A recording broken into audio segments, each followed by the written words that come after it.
மற்றும் லக்னக்காரர்களுக்கு இந்த ஆகஸ்ட் மாத பலன்கள் எப்படி இருக்குன்னு பார்த்துடலாம். ஆல்ரெடி நம்ம சொல்லியிருக்கோம், மிதுன ராசிக்காரர்களுக்கு வந்து பாத்தீங்கன்னா இப்ப செவ்வாய் லக்னத்திலே உட்காந்துருக்காரு. செவ்வாய் யாரு? 6 உங்களுக்கு வந்து பாத்தீங்கன்னா 11. ஸோ 6-11 அப்படின்னு சொல்லக்கூடிய செவ்வாய் வந்து லக்னத்திலேயே உட்காந்துருக்காரு. ஃபர்ஸ்ட் வந்து உங்களுடைய லக்னாதிபதியும் சேர்ந்து இருக்கிறாரு. அடுத்து ஒரு 17th மேல வந்து பாத்தீங்கன்னா செவ்வாய் தனித்த லக்னத்திலே இருக்காரு. ஓகே, இது எப்படி எடுத்துக்கலாம்? ஃபர்ஸ்ட் மிதுன லக்னக்காரங்க ராசிக்காரங்க கண்டிப்பா வந்து ஜாக்கிரதையா டிராவலிங்ல இருக்கிறோம். ஏன்னா வந்து சில பார்த்து ஓட்டணும், அவ்வளவுதான். ஏன்னா 4ஆம் இடத்துல சுக்கிரன் நீசமா இருக்கிறதுனால டிராவலிங் பண்ணும்போது சின்ன சின்ன ஆக்சிடென்ட் அதெல்லாம் கொஞ்சம் பார்த்து போய்க்கோங்க. ஏன்னா செவ்வாய் வந்து பாத்தீங்கன்னா உங்களுக்கே தெரியும், கொஞ்சம் ஸ்பீடெல்லாம் கொடுக்கும். செவ்வாய் அப்படிங்கிறது ஆக்சிடென்ட் மட்டும்தான் குறிக்குமா அப்படின்னு கேட்டா கிடையாது. இது ஒரு பார்ட். சமையல் செய்யும் போது சூடுபடாம பெண்கள் கொஞ்சம் பார்த்து, கொஞ்சம் இந்த மாதத்தில் ஜாக்கிரதையா இருக்கணும், அவ்வளவுதான். ரத்தம் கண்டிப்பா வெளியே தெரியும். அப்புறம் வந்து பாத்தீங்க அப்படின்னு இந்த எல்போ, ஷோல்டர் பெயின் இதெல்லாம் கண்டிப்பா இருக்கும். நரம்பு சம்பந்தப்பட்ட பிரச்சனை, இந்த உடல் வந்து பாத்தீங்கன்னா என்ன சொல்றது, சுகர் எல்லாம் ஜாஸ்தி ஆகுது, பிளக்சுவேஷன். சுக்கிரன் நீசமாகிறார் புதன் வீட்டில். அப்போ வந்து என்னன்னா தூக்கம் கெடும். டிராவலிங் மட்டும், இந்த வெளியூருக்கெல்லாம் போறீங்க அப்படின்னா கொஞ்சம் இந்த மாதத்தில் பிளான் பண்ணாம இருக்கிறது நல்லது. அப்ப வந்து 4ஆம் இடத்துல வந்து சுக்கிரன் நீசமா இருக்கும்போது உங்களுடைய வீடு சம்பந்தப்பட்ட விஷயங்கள், இடம் சம்பந்தப்பட்ட விஷயங்கள், வாகனங்கள், 4ஆம் இடம் அப்படிங்கிறது கார், அந்த இடத்துல சுக்கிரன் நீசமாகும் போது தேவையில்லாம காருக்கு செலவு பண்றது, இது எல்லாமே கண்டிப்பா நடக்கும். அப்ப முடிஞ்ச அளவுக்கு வந்து பாத்தீங்க அப்படின்னா இந்த மாதத்துல ஏதாவது பிளான் பண்ணலாமா? என்னடா எல்லாம் நெகட்டிவாவே இருக்கு, இந்த மாதம் மட்டும்தான். ஒவ்வொரு மாதத்திலும் ஒவ்வொரு கிரகங்கள் என்ன மாதிரி என்ன இருக்குதோ அப்படிதான். சோ ஏன் அப்படின்னா மிதுன லக்னத்துக்கு செவ்வாயும் புதனும் ஃபர்ஸ்ட் 15 டேட்டுக்குள்ள பாதகாதிபதியா இருக்கக்கூடிய குருவை பார்க்கிறார்கள். இப்ப குரு பாதகாதிபதியான குரு வந்து உங்களோட 2ஆம் வீட்டுல இருக்காங்க சூரியனோட. அப்ப வார்த்தைகள் எவ்வளவு கடுமையா இருக்கும், தேவையில்லாத கோபம், தேவையில்லாத பேசுறது. அப்போ வந்து இது எல்லாமே உங்களுக்கு நடக்கும். அப்போ வந்து சப்போஸ் நீங்க வந்து ஒரு வாகனத்து மூலியமா நீங்க கடன், இப்ப வந்து நீங்க அடிதான் படணும்ட்டு இல்ல, இப்ப நீங்க ஒரு கார் வாங்கியிருக்கீங்க, அதுக்கான ஒரு லோன் வாங்கியிருக்கீங்க அப்படின்னா அந்த லோன் மூலியமாக ஒரு பிரச்சனை, டாக்குமெண்டேஷன் பிரச்சனை, ஏதாவது ஒரு பிரச்சனையில இப்ப நீங்க வந்து சந்திச்சுட்டு இருக்கணும். அப்போ வந்து லக்னம் அப்படிங்கிறது தலையை குறிக்கும். அப்போ வந்து தேவையில்லாம தலையில அடிபடுறது, தலையில வந்து ரத்தம் வர்றது, ஏன்னா செவ்வாய் இருக்காரு இல்லைங்க. இல்ல வந்து பாத்தீங்கன்னா நம்மளுடைய புத்தி நம்மளோட சொல் பேச்சே கேட்காம யோசனை, ஓவர் திங்கிங், இதுதான். ஆல்ரெடி புதன் ஓவர் திங்கிங் இதுல வந்து ரொம்பவே ஜாஸ்தியா இருக்கும். கடினமான ஒரு முடிவுகள் எடுக்க முடிய பின்விளைவுகள் ஜாஸ்தியா இருக்கும். சோ இந்த மாதத்துல வந்து மிதுனத்துக்கு நல்லா இருக்கான்னு கேட்டா கண்டிப்பா வந்து இல்லைன்னு தான் சொல்லுவேன்னா, பாதகாதிபதி உச்சமா இருக்காங்க.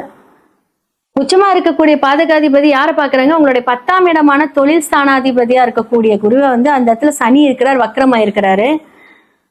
நினைச்சு பாத்துக்கோங்க இந்த காம்பினேஷன் எப்படி இருக்கு அப்படின்னு. பாதகாதிபதி பார்வை பாதகத்தையே செய்யும். யார் யாருக்கு குரு எப்படி இருக்காங்கன்னு பாக்கணும். உங்களோட சுய ஜாதகத்தில் அவர் எங்க இருக்காருன்னு பாருங்க. இது பொது பலன்கள் கோச்சாரத்தின் அடிப்படையில் நம்ம சொல்றோம். அப்போ உங்களுடைய பாதகாதிபதி ஒருவேளை வந்து இப்ப கடகத்திலே இருக்காரு அப்படின்னா குடும்பத்துல தேவையில்லாத சண்டை சச்சரவுகள், உங்களுடைய வார்த்தைகளினால் பிரச்சனை, இல்ல மற்றவங்க உங்களை உசுப்பேத்தி விட்டு உங்களை பேச வச்சுட்டாங்க அதனால பிரச்சனை, இது எல்லாமே இருக்கும். ஓகே, 3ஆம் இடத்தில் வந்து பாத்தீங்க அப்படின்னா ஒரு ஓவராலா வந்து சூரியன் மாறினதுக்கு அப்புறம் யாரோட இணைகிறார்? கேதுவோட இணைகிறார். அப்ப சூரியன் கேது, அப்ப உங்களுக்கு 3ஆம் இடத்துல இருக்கிறாரு, அங்க கேதுவோட இணைவு இருக்கு. அப்போ வந்து என்ன மாதிரியான விஷயங்கள்? உங்களுடைய இளைய சகோதரன் மூலியமாக இல்ல உங்களுடைய முயற்சிகள், இதனால ஏதாவது வந்து ஒரு தடைகள் ஏற்படுத்தும். இப்ப வந்து நீங்க ஒரு முயற்சி பண்ணிட்டு இருக்கீங்க, ஒரு விஷயத்துக்கு ஏதாவது ஒண்ணு ஸ்டாண்ட் ஃபார்வர்ட் பண்ணலாம், இது பண்ணலாம் அது பண்ணலாம்னு எடுத்துட்டு இருப்பீங்க. சூரியன் கேதுவோடு இணைவும் போது என்ன ஆகும் அப்படின்னா அந்த இடத்த வந்து ஏதாவது ஒரு வகையில பிரேக்கப் பண்ணி விட்டுருவார். போதும், முடிச்சுக்கோ. அந்த இடத்த வந்து பற்றற்ற நிலையை கொடுப்பார். உங்களுடைய சின்ன வயசு ஃப்ரெண்ட்ஸா இருக்கட்டும், இல்ல உங்களுடைய இளைய சகோதரர் ஆர் உங்களுடைய மாமனார், அவர்களுக்கு ஏதாவது வந்து ஒரு பாதிப்பு ஏற்படுறதுக்கான வாய்ப்புகள் இருக்கு. ஸோ அவங்களுக்கு வந்து ரெகுலரா செக்அப் எடுத்து போறீங்கன்னா நீங்க போங்க. அதே மாதிரி 5க்குரியவர் 12ஆம் இடம் சொல்லக்கூடிய சுக்கிரன் வந்து 4ஆம் இடத்துல போய் நீசமாகிறார்.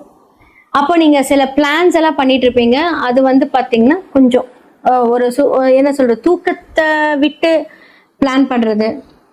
நான் சொன்னேன்ல 5ஆம் இடம் அப்படின்னு சொல்லக்கூடியது வந்து பாத்தீங்கன்னா மனசு. அது வந்து நமக்கு ஒரு விஷயத்தை தேர்ந்தெடுக்கும் போது அந்த இடம் வந்து நீசமாகும் போது என்ன அப்படின்னா, ஆரம்பத்தில் நல்லா இருந்தாலும் அதன் மூலியமாக சில இடையூறுகளை சந்திப்பீங்க. அப்ப மிதுன ராசி மற்றும் லக்னக்காரர்களுக்கு இந்த ஆகஸ்ட் மாதம் நல்லா இருக்கான்னு கேட்டா 80% மோசமா இருக்கு, 20% ஃபேவரா இருக்கு. ஸோ இதெல்லாம் கொஞ்சம் பார்த்துக்கோங்க. ஏன்னா வந்து உங்களுடைய 8, 9 அப்படின்னு சொல்லக்கூடியவங்க வந்து பாத்தீங்கன்னா வக்கரமா இருக்கு. 8 வக்கரமா இருந்தா பரவாயில்ல, ஒரு பெரிய பிரச்சனையில போய் மாட்ட மாட்டேங்க. ஏன்னா 6ஆம் அதிபதி செவ்வாய் தான் வந்து இப்போ உங்களுக்கு இருக்கு. ஸோ இதெல்லாமே கொஞ்சம் பாருங்க, பார்த்து முடிவு பண்ணுங்க. அவசரப்பட்டு எந்த முடிவு எடுத்துக்காதீங்க. ஏன்னா செவ்வாய் வந்து உங்களுக்கு ஃபேவரா அப்படின்னு கேட்டா 6 லக்னத்துல இருக்காரு. ஸ்ட்ராங்கா முடிவு பண்ண வச்சு அதுலயே வந்து பிரச்சனை கொடுத்துருவார். யோசிச்சு நிதானிச்சு இந்த மாசத்தை வந்து நீங்க இதுபடி கொண்டுட்டு போங்க. புதுசா பிசினஸ் ஆரம்பிக்கிறீங்கன்னா வேண்டாம். காதல் கல்யாணம் சொல்லலாம், ஆனா வந்து நீங்க வந்து இந்த மாதத்துல வந்து எந்த ஒரு நல்ல காரியமும் வைக்க வேண்டாம். ஆல்ரெடி சின்ஸ் இட்ஸ் ஆடி மாசம், அப்போ வந்து ஆடி மாசம் முடிச்சு ஆவணியில வைக்கல அப்படின்னா கொஞ்சம் பொறுமையா இருங்க, கொஞ்சம் அமைதியா ஆயிக்கோங்க, அவ்வளவுதான் நான் சொல்லுவேன். ஸோ இந்த காலகட்டத்தில் இந்த மாதிரியான விஷயங்கள் எடுத்து பெண்களா இருக்கீங்க அப்படின்னா இப்ப நீங்க வந்து ரொம்ப கோவத்தை குறைச்சிக்கிறது ரொம்ப நல்லது. ஏன்னா செவ்வாய் அப்படிங்கிறது அங்காரகன் இல்லையா, கொஞ்சம் கோவத்தை கொடுப்பாரு, கடினமான வார்த்தைகள் பேச விடுவாரு, புத்திசாலித்தனமா ட்ரை பண்ண வைக்கிறேங்கிற பேர்ல வந்து உங்களுடைய கோபத்தின் மூலியமாக இழப்புகளை சந்திப்பீங்க. நாட் ஒன்லி லேடிஸ், நான் சொல்றது வந்து சுக்கிரன் அந்த இடத்துல இருக்கும், லேடிஸை கொஞ்சம் நான் இதா சொல்றேன். பட் பொதுவாவே லக்னக்காரர்கள் கொஞ்சம் ஜாக்கிரதையா இருக்க ரொம்ப ரொம்ப நல்லது இந்த மாதத்துல.